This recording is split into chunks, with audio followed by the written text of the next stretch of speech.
আমি আবার তোমার মসজিদের খেদমত করে ধরার জন্য দিই। তো ইমরান যখন বাচ্চা হচ্ছে তখন দেখছে এটা একটা মেয়ে বাচ্চা হচ্ছে। ইমরান বলতেছে তুমি আল্লাহ আমি চাইলাম একটা সন্তান মসজিদের খেদমতের জন্য তুমি দিলে আমাকে মেয়ে সন্তান। তখন আল্লাহ বলছে যে আমি কি সন্তান তুমি দিয়েছো এখনো তুমি জানো না। তো আমি এই পরীক্ষিতে আপনাকে বলবো এই যে জাতীয় ঐক্য সংহতি পরিষদে কি জিনিস হবে আপনি এখনো জানেন না। আপনারা ঐক্যবদ্ধ থাকেন এটা কি হবে আপনারা এখনো জানেন না।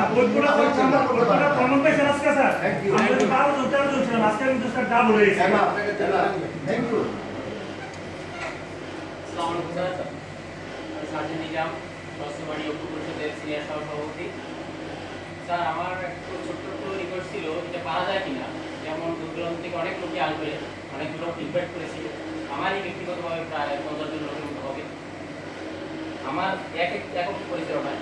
তো আমি যেটা বলতেছিলাম যে একটা পানি খাওয়াই একটা লোককে বিদায় দেবো, যে আমরা একদিন দুর্বল হয়ে গেলাম, যে ওই সাথে পানির সাথে সামান্য অল্প কিছু দেওয়া যায় কিনা সেটা বিবেচনা আপনারা রাখবেন। আর 5 তারিখে ভাই যেটা বললো যে আমাদের জানান দিতে হবে, অবশ্যই এটা আমাদের জানান দিতে হবে যে আমরা আছি, আমরা যে দেশের ক্লান্তি লগ্নে যে কোনো পরিস্থিতিতে আমরা যে মোকাবেলা করতে পারি, কাজ করতে পারি, সেই জানানটা আমাদের অবশ্যই দিতে হবে এবং আমাদের যাতে মূল্যায়ন করে সেই জিনিসটা 5 তারিখে আমাদের দেখাতে হবে। এইগুলো আমি আবার আচ্ছা, আপনাদের কেউ বলার আগে আফাস সাহেব শুরু করার আগে আপনাদের আর কেউ বলবেন কিছু? বলেন বলেন লাস্ট।